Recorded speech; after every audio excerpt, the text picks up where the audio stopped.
Ubingelele umakhelwane wakho uthi inkosi mayibe nawe ekubusise. Abuso uthi ke shalom shalom, peace be with you.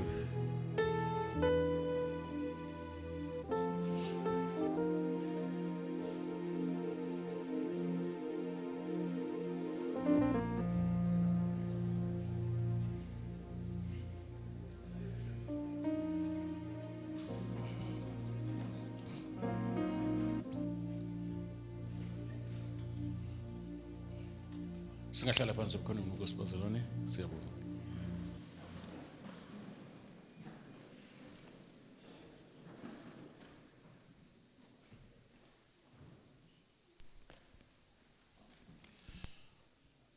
Sibingelele abangcwele bonke abakhona egameni likaJesu Kristu, sibingelele ubuholi ebobaba bakhona nemndeni yabo, and umama Hlabeni abstains here.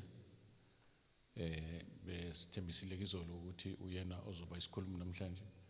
Bengezwe excitement bazalwane, bezenkohli ukuthi ubhizi namhlanje kusukela emini kushintshana abantu lapha neoffice for counseling njobe engathi akabi khona. Siyaxolisa lokho kakhulu. Manje kunzima kuma ecathulweni ezo oversize. Bonzo oversize lezi icathule ngizigqokile. Glory to Jesus. I honor that woman. Ngithuthumele phambi kaJehova ngokuthi angibusise umuntu onjengaye. Siyambonga uNkulunkulu kakhulu. Ngithanda namhlanje sibe noma ukubonga uNkulunkulu ngemisebenzi yakhe asenzele yona. There is power in thanksgiving, praise and worship. Bazalwane. Kube khona ukumbonga uNkulunkulu. Singaze simbonge ngoba sinezinto eziphathekayo. Zamagugu lelizwe sometimes, zamagugu lelizwe azosala emathuneni. But ikhonto esinikiwe esingasoze sihlukane nayo. Elithi izwi lenkosi ufuna niqala umbuso kaNkulunkulu nokulunga kwakhe. So ukulunga kwakhe la kusho ukuba ne right relationship noNkulunkulu, right standing with God, without any sense of guilt and shame. Ume phambi kaNkulunkulu ngesibindi, ungene kwingcwele ngcwele ngesibindi bazalwane, and that is breastplate yasicover ukuze uSathane mayisikhondema kuvuke ukuthi we have been justified, silungisisiwe, sibalelwe as a gift ukuthi silungile phambi kaNkulunkulu ngenxa yokukholwa inkosi uJesu Kristu. Amen. Noma ngabe endleleni usakhula usatabalasa, but you are the righteousness of God. You have been given that righteousness as a gift ngenxa yokukholwa. Malibonge igama lenkosi. Uthandile uNkulunkulu, usithandile angisho njalo singifake nami usizoni singamthanda wasithanda yet ngothando all unconditional, all eternal, which never fails. Divine, uthando all divine, which originates from God bazalwane. uNkulunkulu akakuthandi njengoba uzithanda, akakuthandi njengoba uthanda umakhelwane noma uthanda uma wakho. No. Lithi izwi lenkosi kungenzeka ozele ingane yakhe ayilahle, kodwa ke akuyona into elula ukuthi kwenzeka, ayenzeki njalo. Bese ethi ke kodwa mina I will never leave you and I will never forsake you. I love you more than the mother love his child. Usho ukuthi inseka zikaNkulunkulu ngathi zinkulu. Wangena endlekweni ngenxa yethu. Kuyezwakala bazalwane. Sithandiwe. Ingakho one of the names abazalwane kuthiwa abathandiweyo. You see, we are the beloved of God. Njengoba uJesu uNkulunkulu esho njalo kuJesu ethi this is my beloved son in whom I'm well pleased. Nathi silinikiwe lelo gama elinikwe uJesu ukuthi singo beloved, abathandiweyo bakaNkulunkulu, and sithandwe eternally. And uthando uNkulunkulu asinike lona akakwazi ngisho ulinike ingilosi. uNkulunkulu uya-appreciate indalo yakhe, athi kuhle aku-appreciate, but he cannot love. He cannot love. Love, uthando kaNkulunkulu ujulile. I mean, yeah, you can like something, but to love something, sekwenye into. Nyangizwa bazalwane. Uthando lwakhe lusesimweni sokuthi akakwazi ukuthanda enye into ngaphandle kwento efana naye. So that is why ethanda indodana yakhe. Yabo? Because iuyena. Umono imini ubona ubaba, mina nobaba simunye. Kodwa futhi uyayidlulisa leyo ndaba yokuthanda indodana yakhe, usethanda thina njengoba ethanda indodana. Kusezwini lokho. Nendodana ithanda thina njengoba ithanda ubaba.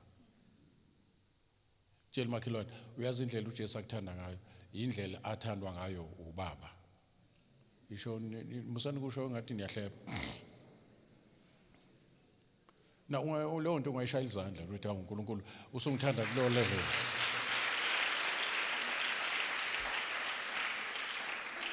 Yabo. Kusho ukuthi ngesikhathi uNkulunkulu ethanda uJesu uzithanda yena. uJesu mayethanda thina uzithanda yena. Njengendoda mayethanda umfazi kuthiwa izithanda yona. So uNkulunkulu mayethanda wena uzithanda yena. That's how deep is the love. And lolu thando lumenze wanikela with the best of his. There's nothing better to God than Jesus. He took the best of his Son, the Holy Spirit, who was the promise to us, and he has given us, izinto zonke vele zivele ngoJesu. uNkulunkulu mayidala besebenzisa ngoJesu. So ungulizwi likaNkulunkulu uJesu. So udale zonke izinto ngaye, wadalela yena. Manje uyasithatha usibika kwi-level kaJesu. Uma ngithi kwi-level kaJesu, angeke uNkulunkulu afane nathi, ithina esofana naye. Ufane nathi ngesikhathi uJesu ezemhlabeni ebe reserve ukufana naye. Nokufana noyise. Jesu wala bazalwane. Futhi ke it's more than ukufana noyise, because they are just one. God the Father, God the Son, God the Holy Spirit, God. And he is one in 3 persons. So uNkulunkulu usithathe masindiswa usihlalisa noKristu. Ngoba usithande nje obethanda uJesu. Nizwa nikuphi nisemgodini njengoba nizwa lento noma niyaphuma emgodini? Phumani emgodini. Phumani emgodini. Phumani emgodini. That's the thing you have to meditate about. Yeka konke ukuthi osibani bana bakuthandi, umdali wezulu nomhlaba uyakuthanda yena. Awume kancane ukuthi usibani uyikhathaze ulokhu udla into engadliwa. Akudliwa ukuzondwa abantu. Into edliwayo ukuthandwa uNkulunkulu.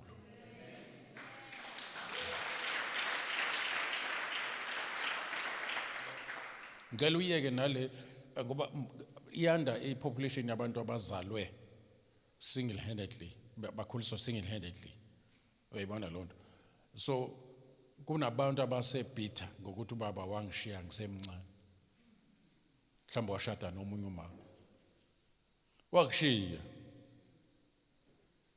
Kodwa uJehova uthi I will never leave you. Sengisho umdali wezulu nomhlaba nozophelela kuye ingunaphakade ulichithele kuyena. Khohlwa biological valve. Cishe ngathi khohlwa yihomusha. Eyicishe ngasho. Uyazi ngicishe ngasho. uNkulunkulu akalona ihomusha. And his fatherhood is everlasting. He is your everlasting father. Ungawulinga ukuthi uyintandane unoNkulunkulu, unobaba omkhulu kanje. Nakizwa? Ngeke ngithi phamisani izandla nina enikhule ningayazi into yabazali behlangene emshadweni ongcwele.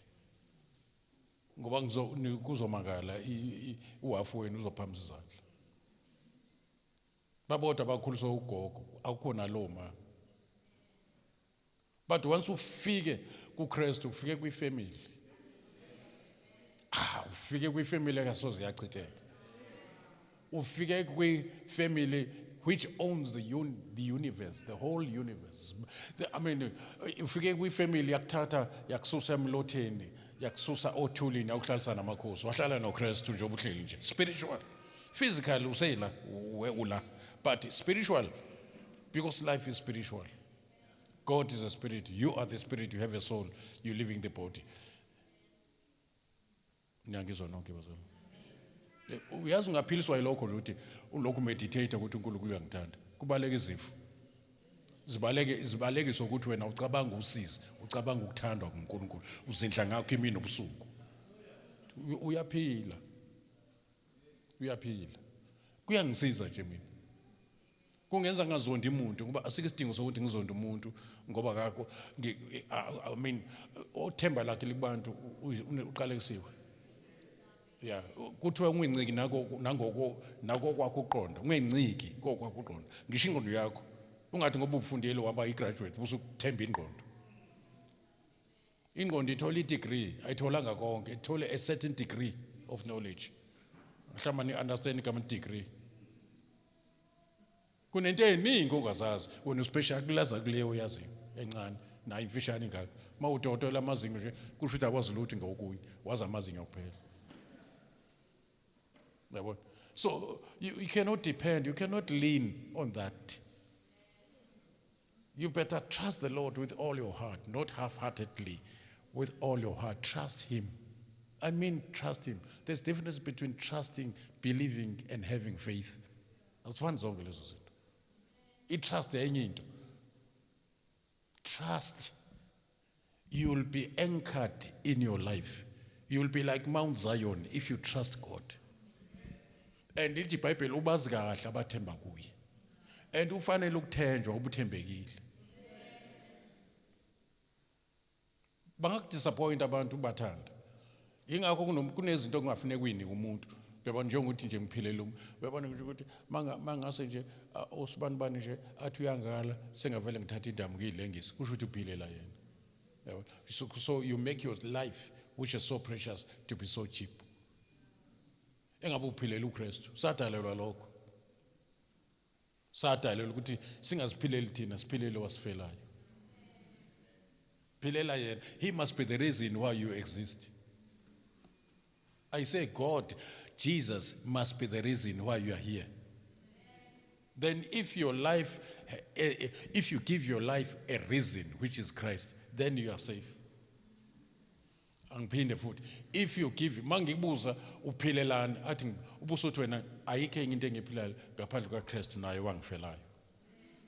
You are safe. Emotionally you are saved. Volitionally, meaning according to your will, you are saved. Mentally, you are saved. And Christ myself, he becomes hope of glory or glorious hope. There's nothing that is needed by your soul as hope. That is why hope is called anchor for your soul. I-anchor ibamba umkhumbi mafike iphepho ungasuki kwi-position. Ungacwili, ungahambi nephepho, ungahambi namagagas, ungahambi nestorm. Niyezwa yini? Umethembe endweni zonke umethembe. Esikhona nithemba ingqondo yakho, uthemba uNkulunkulu ngayo. Uyezwa indaba? Khona umehluko ukuthemba ingqondo nokuthemba uNkulunkulu ngengqondo yakho uNkulunkulu akuphe yona. Yabona uNkulunkulu mayikuphinto, musu ukuthemba yona, themba uNkulunkulu ngayo. Yabona ungathemba ama license, themba uNkulunkulu, khona uzophuma ngomthandazo mawuzohamba uzothatha i-trip. Ungathemba ama license ngoba ngeke akusindise kwisidakwa esophuma ngale komgwaqo sizoshayisa wena. Manje ama license akwazi ukuvikela into kumuntu odakiwe. Kodwa isandla seNkulunkulu siyakwazi ukuphebeza athumela ingilosi zakhe. Sithi isidakwa ngathi size sizibona imoto ishona le. Yeah, themba uNkulunkulu. Umthembe uNkulunkulu. Uzoyicule mawufuna ukuyicula lonto ngithembe wena. Usho ucoca amazambane ukuthi ngithembe wena. Likuzwe izambane lo muntu uthembe. Uzulalelwa izambane olucwecwe ukuthi wena uthembe phezulu.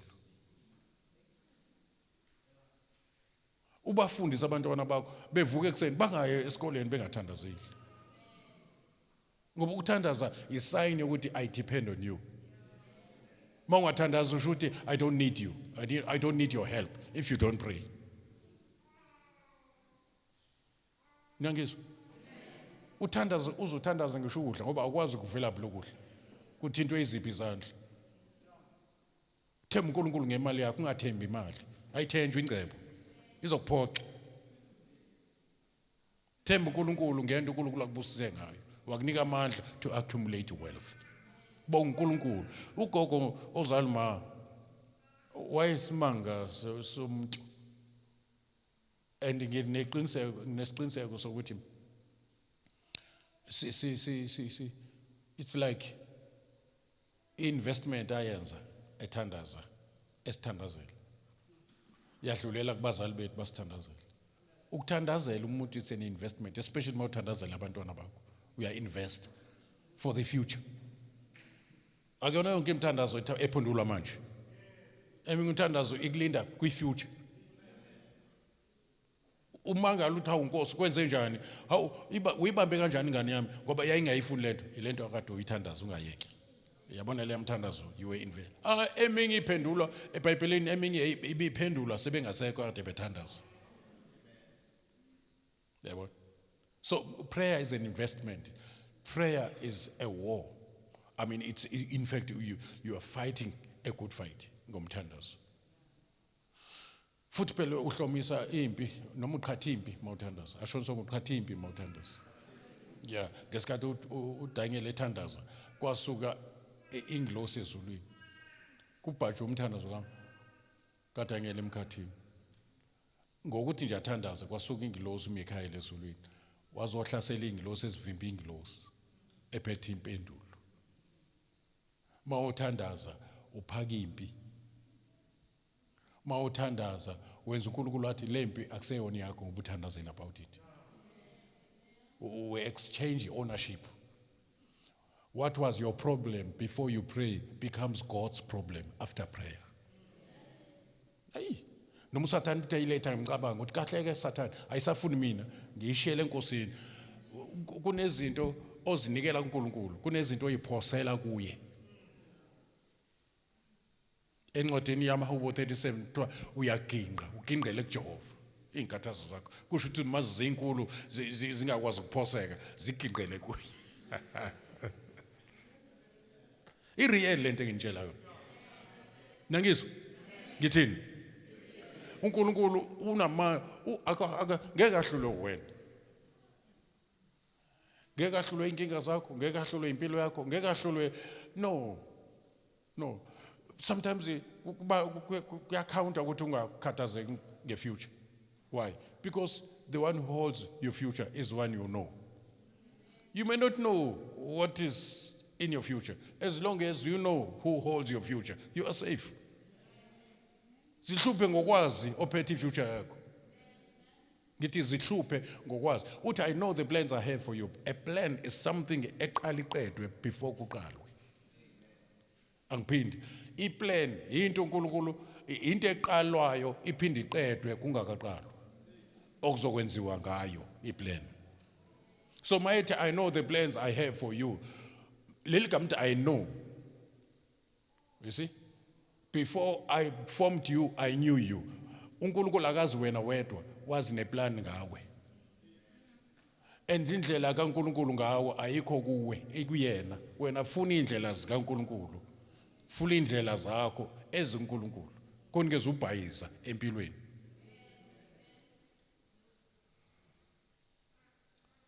Awusiyena wakho, zivuma akuthatha uNkulunkulu akwenzo wakhe. So that you can have you by allowing God to possess you. Ni anomanizwile into ngithini? Ngithini kwenzakalani? The best way to have you, because you are a gift from God. When to be a male or female, it's a gift from God. That is why you have to thank God for what you are. In fact, all about you. Uthi ngiyabonga baba because I'm a black man. Bonke lokho. Ungathi how I wish I was a white man. No. Because if you don't accept what God has decided for you, what God has given you for a good purpose, i-purpose kaNkulunkulu ngawe iyona ethe ingcono ube umuntu omnyama khona kuzogcwaliseka i-purpose yakhe ngawe. So ugogo ke ozaluma, he was praying about everything.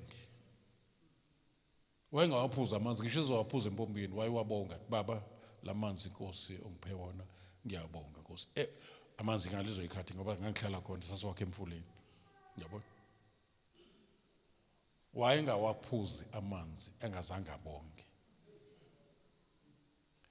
uma ezwe ensimini wayethi Nkosi ngisaye ensimini manje amandla ngizowathola kuwena angithi usho iBhayibheli lithi uyena osinika amandla to accumulate wealth kusho ukuthi uyena osinika amandla ukuya emsebenzini uyena osinika amandla okushanela ekhaya kunabantu abalele isibhedlela kunzima ngisho isandla siphakama wena uyashanela wena uyakoroba bonke uNkulunkulu ngalonto kuthi unamehla abanye bengaboni Daba bonke uNkulunkulu uthi uye emsebenzini wabuya uphila bonke khona ezothela mo ngoba kune miracle like bongeni nawe nje ingane yakho moyinika into ufuna ubonke there's something like we principle of some sort ukubonga there are times where uNkulunkulu unesidingo athi ungaceli bonga straight isidingo sikubuka ngamehlo kodwa kubonakala ubonga wena uLazarus uyanuka usemgodini nangu uJesu ebonga ngala uthi baba ngiyabonga ukuthi ungizwile bengazi uhlala ungizwa njalo ingakho engashongo ukuthi Lazarus uvuka wathi Lazarus uphuma kanti uvuke nini uvuke nini ekuboleni ekudliweni impethu uvuke nini ngesikhathi ethi uJesu ngiyabonga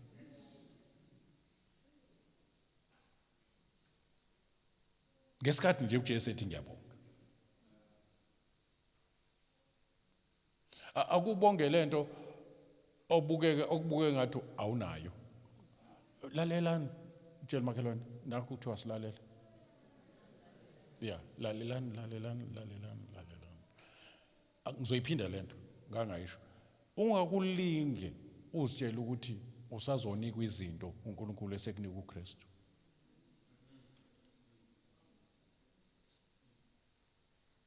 othi ngishaya ikhefu kancane ngithi kuthula khona nizoyetshisa lento ngithi ungakulinge uzibone uhlwempu uyinto nje ekhala amanzi njengengcuba kanti uNkulunkulu has given you the best of his gift unspeakable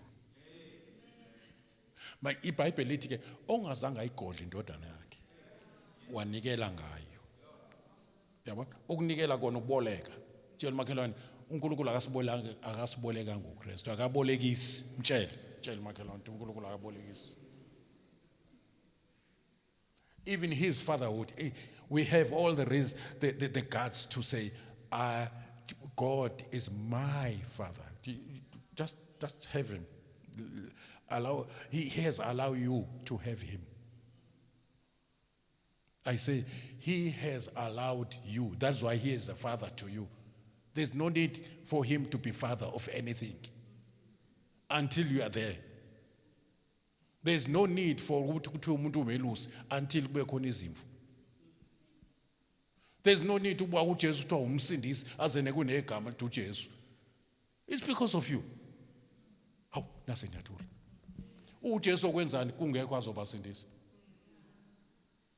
umelusi wani zingeke izimvu inkosi ngabantu ayikwazi uba inkosi yodwa ithi ngiyinkosi kodwa ayiphethe umuntu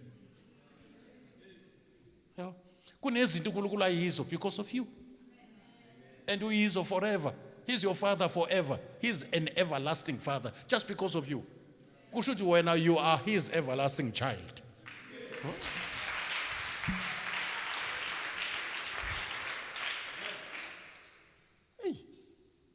it's an honor to be fathered by such a God such a man. Yeah, he's man because of you too. He was never a man before.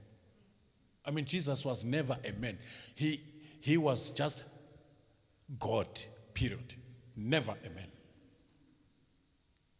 Until kungena udaba lwakho uthi ufuna ukubuyisana noNkulunkulu. Kwafuneka azofana nawe ukuze ngokufana nawe and then when ukwazi ukufana naye. Ngicela utshela makhelwane engathi umtshela into angayazi ithi wena nje obuhleli nje uNkulunkulu uyisibuko uyisithombe sikaNkulunkulu uNkulunkulu uzibona kuwe awusona isithunzi umfanekiso wakhe. Yeah, nje kuhlila ukuthi uhambise kwakhe ilonto if umsebenzi kaMoya Ngcwele nawe uvuma ukuthi uqala uhambise kwakhe kodwa kufana naye already usuphelele. Yezwa bamchunu lapho ngemuva uhlele eduze kwesithando sakho. Uyabona indlela enhleli ngayo ngifuna nginishadise yini nahlala kamnandi kahle.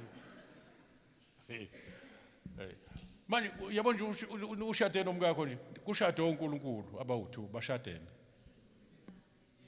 ngoba kusaphili wena kuphila uKristu nakuyena kusaphili wena ufuna iba careful. Mina ngikhuluma nomfazi usho uJesu mosho njalo angikhulumi nomfazi ngalo ngiphikisana nawe umfazi into eyiyo no uKristu umntwana kaNkulunkulu uyindlalifa kahleke ukukhuluma kanjalo kuJesu.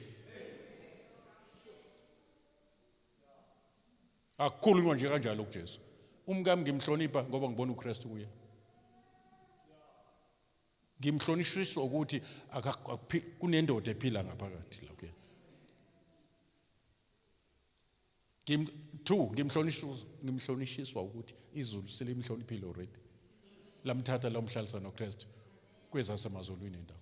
Manje ngeke nangu nje uphi akekho usebhesi. Kodwa mangathi nje akhulume yabona ingane esifuna zikhuluma iqiniso ethi phambi kwaMoya Ngcwele phambi kwaJesu athi hayi bengidlala ngoba nje akwazi ukusho phambi kwaJesu yabona.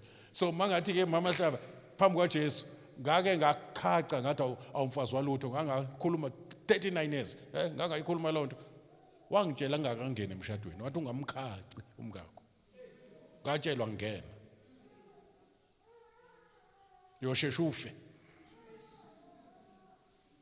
noma ekwenzeni kobe nje kuyi-humanity yakhe not i-divinity yakhe. Ungayikhohlwa ungalokothi uyenze loo nto. Kanti ngoku-aplya lo ma-principles loving my wife, honoring my wife as heaven is honoring her. Ngiyazelapha ngiyayisiza mina. Yazi ngiyazisiza ngizenzela ifavor ngoba ngenza izwi likaNkulunkulu la kulomuntu engishade naye. Uma ngenza izwi likaNkulunkulu kumuntu engishade naye ngilenza kulo shilo. Ireward enkulu ngizoyithola kulo shilo.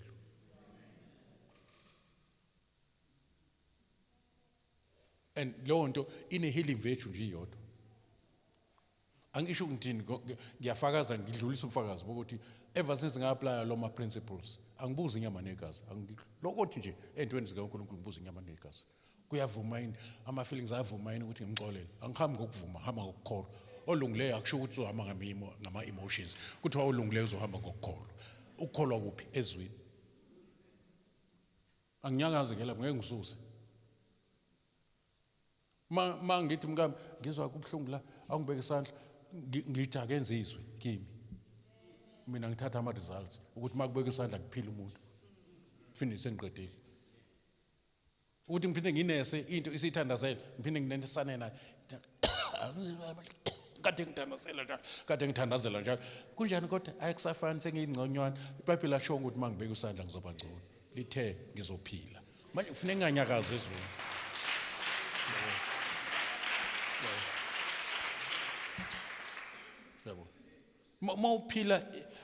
If you live by faith, you live above you. We level kaKristu, ushango highway. Ngoba lithi iBhayibheli as Christ is in heaven, so are we. Manje kufanele ngibambe leyo level leyo. Ngihlukane nokuba umuntu phaqa, ngibe umuntu phaqa. Ngoba ngizokhuluma njengabantu. And mase ngikhuluma njengabantu kusho sengifana nezwe. And uSathane uzoyithola indawo noma kanjani ngoba eyithola indawo ebantwini iyamehlula ukuyithola kubantwana bakaNkulunkulu.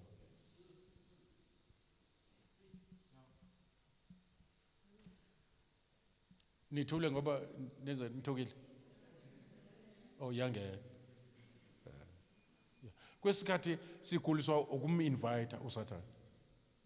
Senza izinto ezingahambisani noMoya Ngcwele esingazifundanga kuKristu. Sikhuluma language engakhulunywa ezulwini, and yet we are citizens zasezulwini.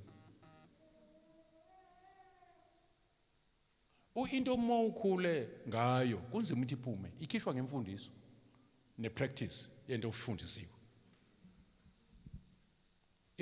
Isiko likhishwa ngelinye. Nikona bazalwane? Iba nesiko elisha, iba neculture entsha.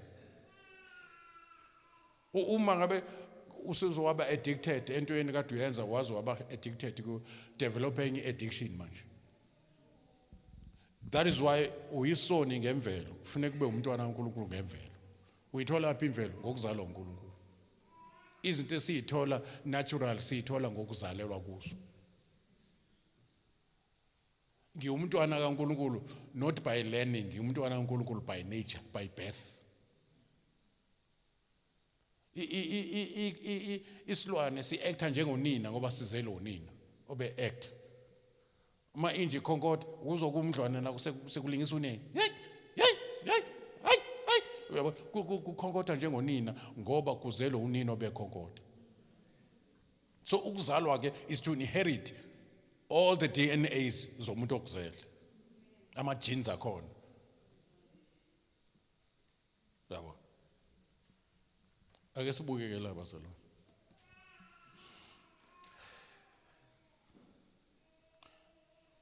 U103 uthini amavesi lawa oqala. Psalms 103 kuthiwa ngokuthi khona. Siyayazi sonke bazalwane. Ngeke lo mkhulumi into enye.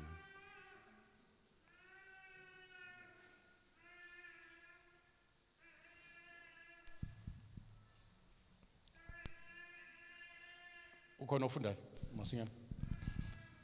Mbonge uJehova mphefumulo wami, konke okuphakathi kwami makubonge igama lakhe elingcwele. Akuthiwa simenze njani uJehova bazalwane? Nge-English ke the old English it bless the Lord. Amanye athi praise the Lord. Amanye athi give thanks to the Lord, lawa angathi afuna ukuthi njengo amplified into enjalo. So umbongo uJehova mphefumulo wami.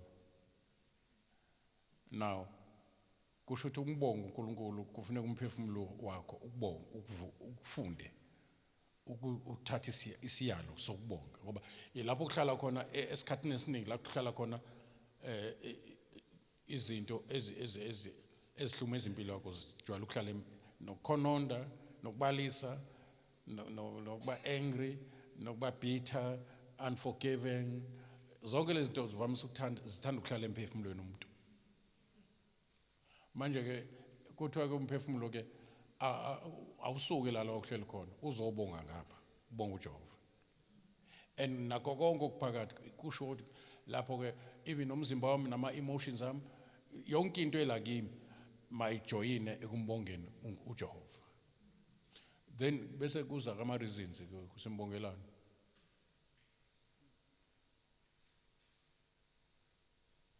Usuyivalile. Mbonge uJehova mphefumulo wami, ungakhohlwa imisebenzi yonke yakhe yomusa. No. Niyayizo indaba. Ungayenza njani? Ingakho phela kuthiwa mphefumulo wami ngoba ukukhohlwa akukho emoyeni womuntu. Kusemphefumulweni lapho kuhlala khona ingqondo yomuntu. So indawo ekhohlwayo is not your spirit, it's your soul or your mind. So that is why uMongcwele enye izinto afika yenze empilweni zethu is to remind us. To remind kwenza kube khona lento kuthiwa is to remember in your mind.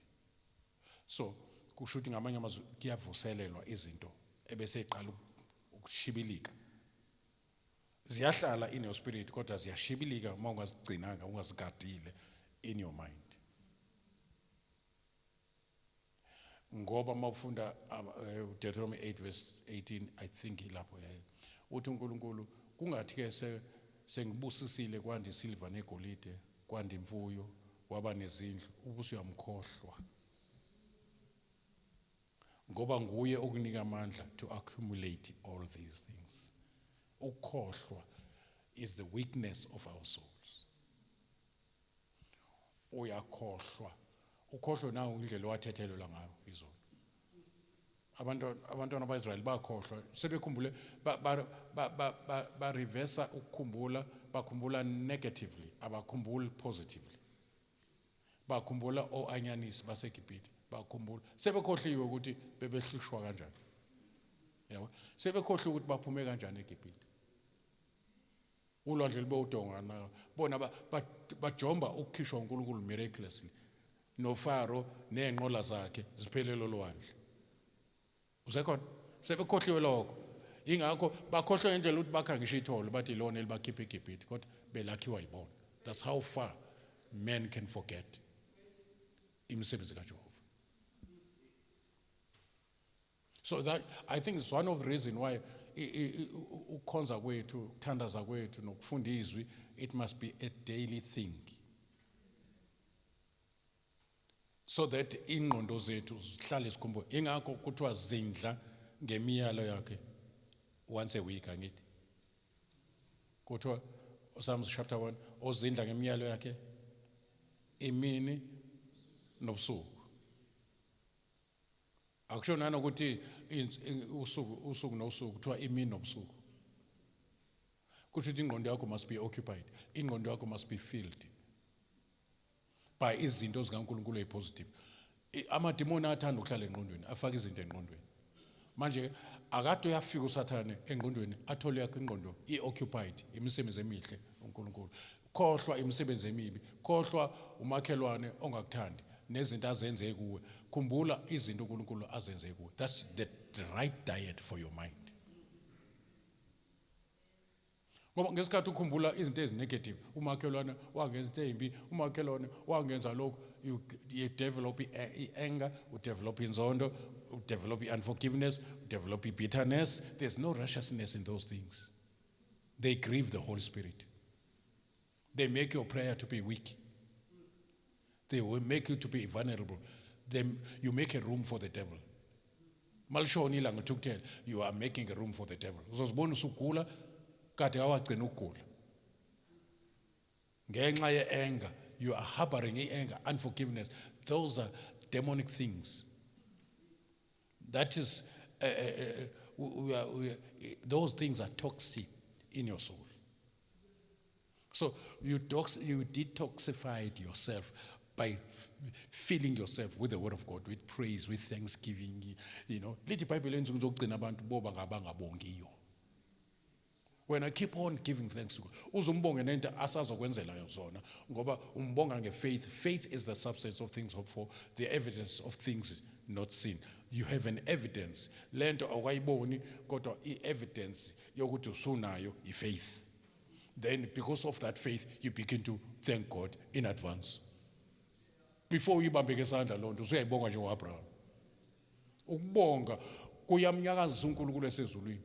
Nangebonga ngingakamniki. Ngoba uNkulunkulu unikana ka twice.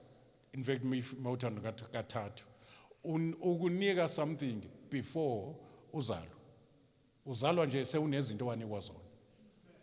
Abese kunika spiritual. Okugcina bese kunika physical. Lento kade uyamkela spiritual ngokukholwa ibese manifesta izale yona into ebonakala ngamehlo. Yeah, uzibone siwe emsebenzini ungakayi. Uthi baba ngiyabonga ukuthi ngiyasebenza, ngibonga umsebenzi ongiphe wona. And then uNkulunkulu, he's very excited with faith yomuntu okholwe engakaboni.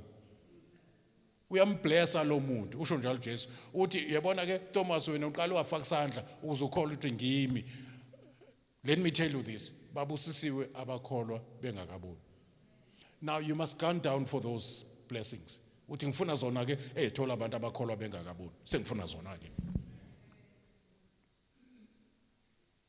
Yabo. It may not sound, I mean, logic or, you know, rational, if you like, intelligent, but lento esound ngathi ubula phambi kwabantu. It's before God. It's wisdom because it's God's idea ukuthi wenze ngalo ndlela. So the foolishness of God, ngoba phela abantu bacabanga ukuthi uNkulunkulu mayikhuluma into ayikhulumayo, it sounds foolish, but is why that foolishness is wiser than men. Ningilalela? Obana bathembisa ukuthi umoya ongcwele uzobasiza basizakale ukwenzeni lento eyishunywa la. Ngoba uNkulunkulu akasho lezi zinto ukuthi hamba uyozenza bonga, akasho ngoba ethembe wena. You cannot do a thing on your own. Nomngema la uthi ngiyabonga baba ngizwile ngizokwenza. Uma ngabe ukusho kanti uthembe wena, forget. Awuzoqala noqala. Uma uqalile u3 days mningi. Sekuzokufanele ukuphinde uphambe futhi ngeprime stove sikhulume lento akade sikhuluma ngoba awuyenzi. Into eyenza ukuthi ungayenzi uthembe wena. Kanti kufanele uthembe umoya wakhe ozokwenzisa. Makuthiwa mayitho Paulos, I can do all things through Christ who give me strength. There are 3 people involved. I, Paulos, Christ and strength, umoya ongcwele. I can do all things. I can do all things. Ngaphandle kokusiza umoya ongcwele uzothi can I do all things? But once I feel umoya ongcwele kunika confidence, I can do all things. Yabona? Uqala I kuze ucan.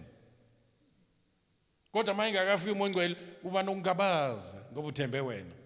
Uthi can I?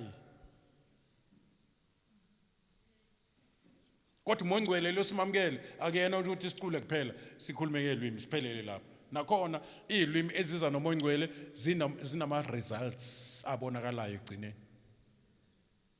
Ngiyonitshela ukuthi ngenye imini kwenzakalani ngoba nabo abayikhulumayo uma bengeze ukwazi ukuthi zenzani bazosho ngathi sho. They must know the benefits of speaking in tongues, so that they will have faith, acting as I speak in tongues. This is what I'm expecting to happen. They must know the purpose, the reason for you to speak in a language in I understand. Something so great as enzakala, but until you know, you won't believe. Yabona the fact kumnandi ukuthi iBhayibheli lithi ingqondo ayinasithelo bangikhuluma ngelwimi ingqondo kusho ukuthi I understand. Ingakho abantu bengakhulumi ngelwimi ngoba bacabanga ukuthi kufanele bayicabange lento abazoyisho bayipractice akupractice welwimi. Ngabe nje ngiyaphambana nezwi mangithi hamani upractice emakhaya ukukhuluma ngelwimi. No, lithi iBhayibheli they began to speak for the first time without practicing. Exactly njengashe kwithawa yaseBhayibheli. They were not practicing their languages. Avela afika nje omunye wakhuluma isiNdiya, omunye wakhuluma into same time. So yaphinda kodwa manje yaphinda spiritual upper room, and they began to speak. Now umuntu okhuluma ngelwimi ukhuluma noNkulunkulu, ukhuluma imfihlakalo noNkulunkulu. So you can even thank him. The Bible does say so, especially my word. You can thank him in tongues. You can praise God in tongues. You can speak mysteries. Ama secret codes. Ama demon ahleka kanti kukhulunywa ngawo kuyaplanwa ngawo awezwe ukuthi kuthiwani. And speaking in tongues open doors. It's not hard for you to receive the gift of the Spirit once ube nomnyango ukukhuluma ngelwimi. Ngonitshela ngezinto.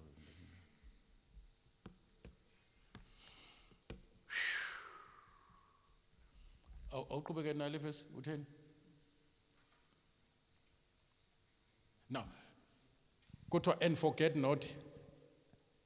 Ungakhohlwa imisebenzi yonke yakhe yomusa.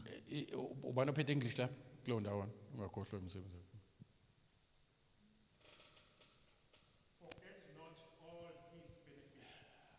Forget not all his benefits. Uma ngabe abantwana beshiwe ne will kuthiwa they are beneficials because bane-access kuma-benefits. So ngifuna nje shortly sibone what are the benefits of having Christ in your life, of salvation, because Jesus is the salvation of Jehovah. Jehovah is salvation. Ngifuna uphume wazi namhlanje ukuthi uma usindisiwe uyi-beneficial. Ngicabanga ukuthi ngisho kahle ngoba futhi phela uyindlalifa ushiwe ne-will. Ma uthandaza based on the will. But you can't be indlalifa engayifundi will, engayazi will. Futhi simangala kuthiwa sizindlalifa kanye noKristu. OkukaKristu okwami okwakhe. Indaba enkulu leyo. Ngokwasemhlabeni indlalifa umuntu ozalwe kuqala. Kodwa la sibonakala sizindlalifa kanye naye. Ngicela ubuze umakhelwane, usuqalile ukudlifa lezethembiso noma kusakubhedela? Mphendule nawe ithi hayi sengiqalile noma ngisazama. Ayi nama kusemnyama phambili. Angazi noma ngibambe khona yini. Yebo?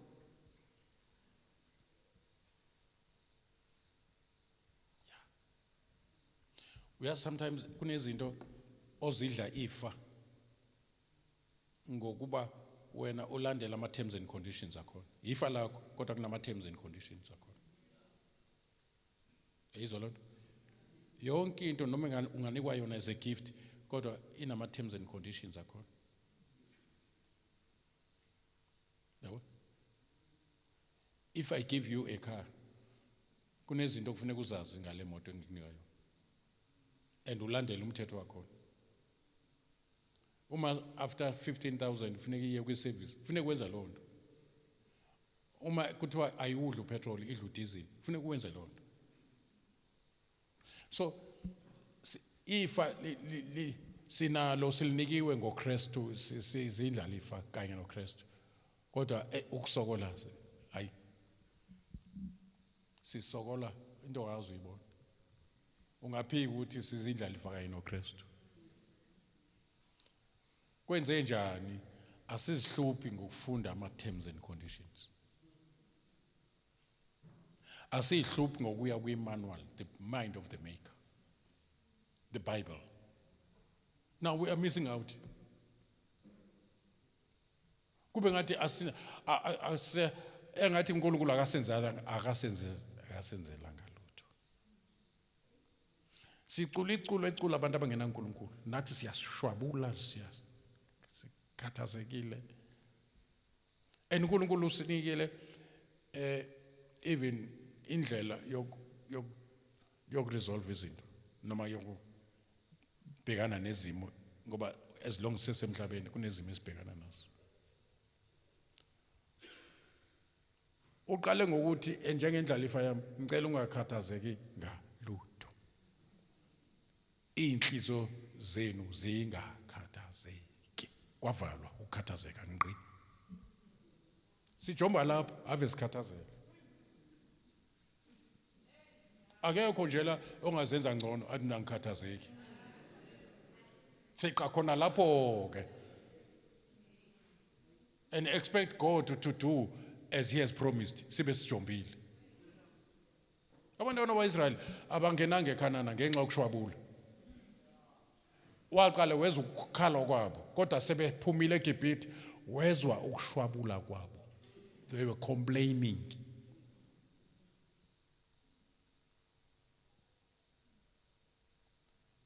And then kuningi nje abakwenza almost 40 times belinga uNkulunkulu ngendlela ezahlukahlukene.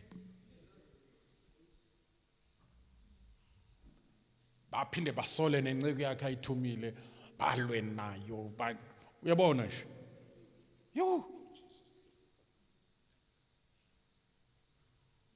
bathi ngangcono basafela eGibhithe sizofela lana bamshwabulele kade bedumisa njalo izolo bethu uNkulunkulu ihashi nenkwelo yalo uphoso lwakhe manje naba bahlangana namanzi ababayo sebeyacomplain ngabe batshela uMoses uthi lo uNkulunkulu osikhiphe eGibhithe angawashintsha lamanzi esikoleni bakholwe bayacomplain awungenzeki lo uma kade kwenzeka ngiyakuvala ke manje ngifaka ukhiya omkhulu la ngiyakuvala indaba ngoba awusolve lutho instead unika usathana indawo angikaze ngibone umuntu obitter mina nomuntu you can't be bitter and expect to be better. There's no way. You see, bitterness, you know, bitterness is the anger of past experiences unresolved.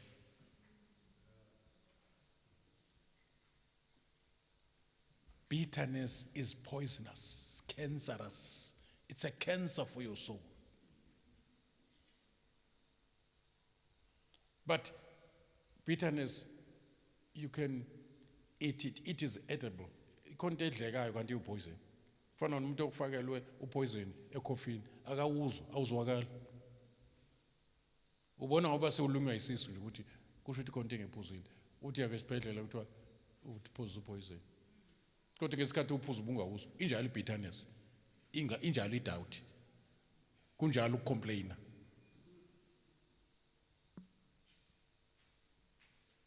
But if you do away with these things and begin to bless the Lord, you will see. Because there are reasons to bless the Lord. Ngisho noma ungahamba ngebhayisikili uhambe ngenyawo ugibele itekisi uhlale emjondolo kodwa the most blessed person ever lived in the ukuthi manje wena ubhayisa ibusiso entweni ematerial ucabanga ukuthi uyoba blessed ngoba usunemoto deceiving yourself ngisho nabathakathi banazo imoto kodwa banakho ukuthula noNkulunkulu izono zabazixolelwe yabo the everlasting joy, the everlasting life, the everlasting salvation abanazo lezo zinto banezinto eziphelele emhlabeni ukuthi mase befile ukuthi so you can't say that to righteousness of God and the kingdom of God. You can't say amaguga lelizwe the kingdom of God. You can't say amaguga lelizwe the forgiveness of sin. You can't say amaguga lelizwe ukuthi uyindlalifa kanye noKristu. Maye uNkulunkulu esedala umhlaba omusha nezulu elisha uzokwenza ube indlalifa yakho konke. Akona amaguga lelizwe azophela emathuneni lawo. Ukuba umntwana kaNkulunkulu kudlula ukuba uprofessor. Ukuba uprofessor kuzophelela ethuneni. Ngale kwethuna akasekho uprofessor. Ngale kwethuna usekhona yena umntwana kaNkulunkulu.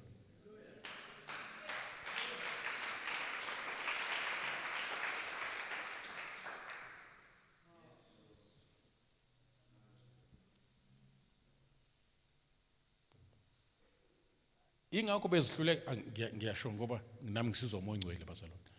Ingakho bezihluleka izinto engizithole sengisinisiwe okungikhipha kwi-joy of salvation. Okungikhipha kwi-peace with God and peace of God. Ngoba ngibe nengqondo uKristu angiphe yona ukuthi impilo yomuntu is not made out of abundance of things. Sinabantu abane abundance of things, banemali, bangamabillionaire, and yet they are the most frustrated. Badla ngisho ama-drugs. Yabo. Yabo. Mawufika nje uyobonga. Into yokuqala ubonge makabonge uNkulunkulu ngesipho sakhe esingakhulumekiyo. Who is that? Christ. There's no language which can describe ubuhle nobukhulu nevelu ekuKristu as a gift from God. There is no language on earth engachaza ubukhulu nevalue ngayithini all about what Christ is, who Christ is. Unikele ngaye wasipha. What? He's your Savior, He's your Lord. You can have Him as your bridegroom. He's the head, you are the body. He's the shepherd, you are the sheep. He's the vine, you are the branches. He's yours forever. You are one spirit with Him. Yanika uJesu as your Savior and your Lord. And your husband. He's going to be a husband very soon. Okwamanje, he's a bridegroom. We are the bride. We are going to be a wife and a husband soon. Masishade ezulwini. Lapho sobe sesithi nje ngomuntu kunyakaza ingilosi siphithizela. Sibusa kanye naye forever. Trillions of years to come. You have a reason to thank Him. I say you have a reason to thank Him. Blessed is the man uNkulunkulu angasayibaleli iphambeko. Blessed is the man ezonozayo zixolelwe uNkulunkulu angasayibaleli iphambeko. Mayikubheka nje athi uNkulunkulu, you are as righteous as I am. You will spend eternity with no tear, no pain, no discouragement, nothing, no devil, nothing, no pain. Not even this body. You will be having new body, glorious one. The glorious body. It was ungena through the wall, and yet he be physical. It was uhambiye Cape Town, ihambiye overseas without transportation. Straight umzimba uzobo operator kwa spiritual dimension umzimba wako. You have a reason to thank God. Ongathi futhi ngathi kungenyuka ongathi singa spend more time praising Him, worshiping Him and thanking Him more than asking Him. Yeah. Because it does something to say, I thank you, Father. You are so amazing. You are so faithful, Lord. I thank you. Everything within you is a vibrator. Umuntu ucomplaina njalo uthandana izifo. Namadimoni ucomplaina, it's a smell that attracts amadimoni. Ungavumi isimo somzi wakho nokuhlushwa ingane kukwenza ucomplain uqede nengoma. Emhlabeni sihlophe kuzithuli abamzandla bathi inhlupheko ziyalithulisa ihubo lokudumisa. Yabo. Ungavumi inhlupheko zithulise ihubo. Cula njengoPaulo sedumisa ejele kuzwa amaketanga. Ina atmosphere ingavumi. Kodwa bangakuvali ukudumisa. Khona kuzowala amaketanga ngibophile. Kunamadimoni asuffocate uma udumisa ushintsha atmosphere ngoba uhlala endumisweni phela uNkulunkulu invite uNkulunkulu uma udumisa. Especially uma udumisa a type ibizwa kuthiwa is sacrifice of praise. Where you praise God isimo singavumi. That's a sacrifice of praise. Yes, on tabezit. Sacrifice of praise. And guess as you praise Him in spite of kunama fastela avulekayo ama portals asezulwini amademon they suffocate ngoba sekugcwele ipresence kaNkulunkulu edonswe yipraise. Ngesikhathi umbonga uNkulunkulu umbonga ngento eyicelile mhlambe lento eyicelile ibukeka engathi ayihambisani nemali onayo ebank lento eyicelile. It's too much for money. Umbonga uNkulunkulu ngoba udirector umoya ngcwele ngoba nala eyiceleni akufuneka sicele out of our flesh. We must be guided by the Holy Spirit when we ask anything from God. Ingakho ethi uma nihlala kimi namazwi ami ehlala kini senoceleni ukuthandayo. Kusho ukuthi ukuhlala kuwe namazwi akhe ahlale kithi kuyasicontrol singaceli noma kanjani.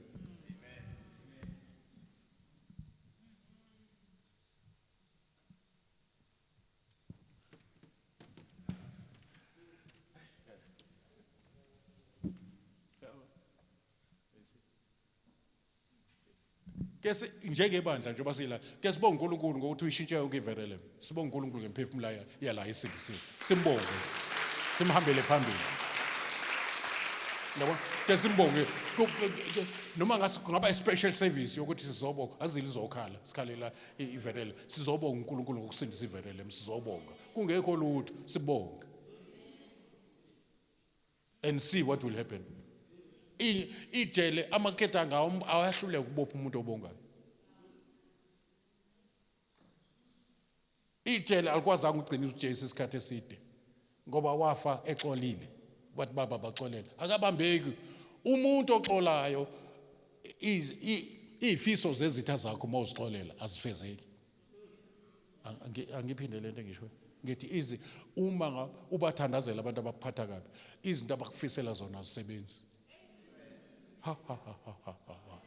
noma ungaxosheka emsebenzini baxosha uzuxosheka ngempela khona into engcono ke kulinde ngale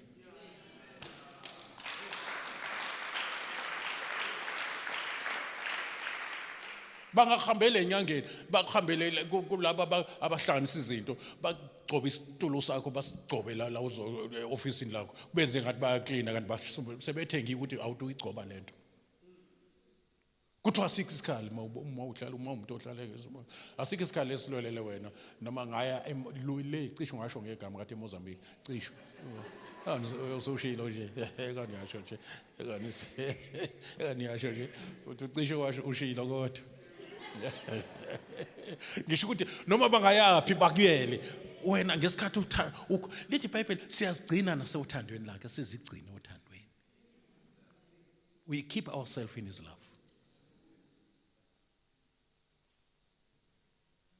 Obana but you are my faith is being recharged here there's something that is happening bonke nje wena ungathi uphile empelweni yokutestwa yabona kunabantu abatestwayo right now basetesting batestwa uyangitshela umoya ngcwele kunabantu batestwa nangalo ngathi uNkulunkulu uyadelay he's not denying anything he's just delaying and uNkulunkulu never delays yabona iwash lakho elithi uyadelay he's always on time yabona awuyibeke phansi yakhe ingqondo mawuzodila noNkulunkulu ibeke phansi ulalela umoya ngcwele uthi uthini uthunyelwe lokho ukuthi abagade kuyonke into oyenzayo abe advisor abe ucounselor abe umduduzi abe nje akukhumbuze akwenzisa izinto esho ubaba akufundisa akakufundisa ukuthandaza kuphela uyakuthandazisa futhi kulento akade ekufundisayo angiphindi awuzithandazeli uNkulunkulu akwamukeli umthandazo uphuma enyameni yakho emizameni yakho uthandaza uamukela imthandazo ephuma kuwe upush ududulwa ngumoya ngcwele usizwa ngumoya ngcwele uNkulunkulu uzilalela yena akamlalela umuntu ngitheni uyilalela yena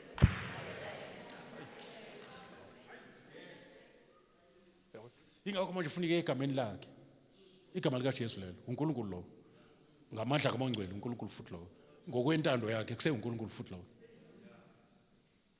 uNkulunkulu uzilalela yena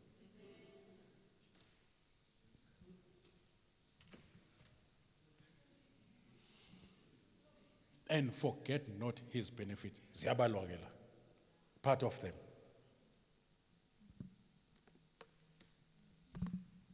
and forget not ulapha no 116 uthi uDavid ngiyobuyiselana kuJehova ngemisebenzi yakhe emihle angenzele yona kwezwakala bazali ngiyobuyiselana 116 uthi sibone ba Nkosi yami uthi sibone la imali kanjalo ungayinyakazi Makanjalo manyakazi ngiyobuyiselana kuJehova 116 undaba ezethu uyifunde yes ngikutile 116 amahubo verse 12 Ngiyakubuyiselani kuJehova ngazo zonke izenzo zakhe ezinhle kimina na angithi ngale kuthiwa ungenzi njani mbonga uJehova ungakhohlwa ya imisebenzi yakhe yonke yomusa manje lo muntu osenesambulo sokuthi uNkulunkulu menzeleni nangethi yini engizoyibuyisela kuJehova sometimes ubona umzalwane lokho eclean kanti ubuyisela kuJehova yabo complain noma azange abonge babongwe bonke wasala yena vele bengezeli ukubonga bezobuyisela kuJehova no bakade imoto abantwana bonkulu lapha phandle banethwa zimvula bashiswa ilanga lapho yabo why babuyisela kuJehova I know nikhona nonke bazalwane I remember siqala siphumela umsebenzi wenkosi ngo1975 saphuma singabheke lutho siphushwa ubizo nokuthi uNkulunkulu senzeleni. Sijabule mayisenzela abantu njengoba sihamba umhlaba nje sifuna ukubona uNkulunkulu enzela abanye abantu into asenzele yona. Asikwazi ukuthula nalento sigijima nayo. I remember sishada nonkosikazi, I was getting 300 rand a month. Sishada nonkosikazi 3 futhi ifike isideductiwe u30 rand awusekho 270. Kodwa singenankinga lutho kunzima nokuthola isikhathi kunzima yabona mazithi ama holiday o Christmas nani sasingatholakala ekhaya sibhizi kakhulu ngoba abantu bavalile emsebenzini manje inkonzo ziyavulwa. Babe sibona phakathi nenyanga phakathi ko March lapho ekhaya ngo Christmas ngebastoli ngephasi yabastoli sisendabeni le senza umsebenzi kaNkulunkulu sibuyisela kuJehova umsebenzi wakhe ngemsebenzi wakhe emihla senzele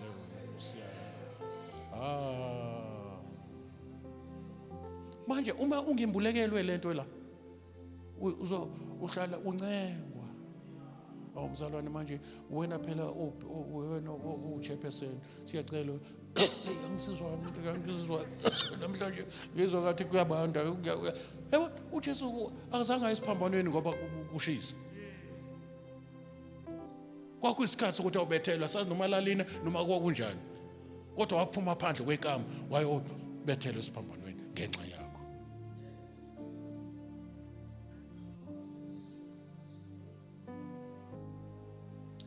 Kuze kube namhlanje by God's grace bazalwane. Asintshele ezinye siyayeka umoya ngcwele mayingakasho ukuthi sintshele but you won't believe ama sacrifices esiwenzayo la njengoba umsebenzi kaNkulunkulu uqhubeka nje and asiwenzi sicomplain sibonga uNkulunkulu ukuthi lama sacrifices esiwenzayo ngeke afike kwi sacrifice ayenza for me ngeke afike.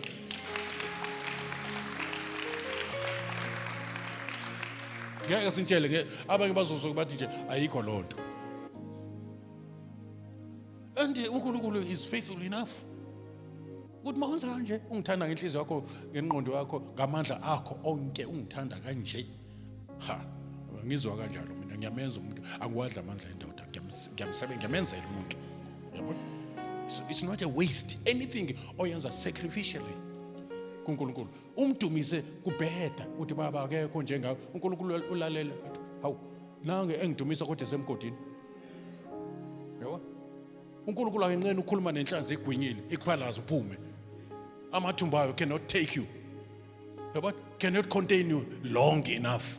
Ngoba manje a contain imfish ogwinyile noma inkinga kafish ogwinyile ngoba yonke into kunezinto eziyezisigwinye bazalwane. Kodwa asingayike ukudumisa phakathi esiswini senhlanzi. Glory to Jesus. Dumisa uNkulunkulu mbonge. Mbonge. Uzobona ukuthi uNkulunkulu azoyenza. Hallelujah. Angeke sasithola isikhathi ke la nginama benefits awu 22. Ama benefits ukuthi nje usindise umuntu kaNkulunkulu. Wamukela uKristu abaye bengamthandi. Then uthola ama benefits alona. Ngese isikhathi sakho. Kodwa nje and forget not his benefits. Ake sisho nje some of them here. Abuye lapha na umbongo uJehova mphefumulo ngokuphatha. Sheshe sabasingena. Obana bathi mangisuka la my prayer life is going to change. Niphamisela ukuthini? Niyokwenza something that the devil hates and the devil fear the most. Angiphindi lento niyoyenza lapha niyochitha nogqabula ibopho bese uSathane ethi uqedile ngani. Lithi iBhayibheli bathi bedumisa uPaulos noSilas bese ejele kwawa alisho ukuthi kwaqhabuka lithi kwawa amaketanga. Yabo? Enyaweni nasezandleni. Kwavuleka iminyango yejele. Nayibona iminyango yejele ithi njani? Ayifana nomnyango wasekhaya. Yabo? Kunzima ukuvula umnyango wejele ngoba uboshwa kaningi noma ukhiwa kaningi kodwa yazivulekela. Ivulwa indumiso kwazama umhlaba ejele. Ngoba bamdumise sacrificially endaweni engavumelani nendumiso. Babengekho endlini yokukhonza babesejele. Kodwa bathi noma ngabe sikuphi awuyivali indumiso. Babopha izandla benza imistake abangawuvala umlomo.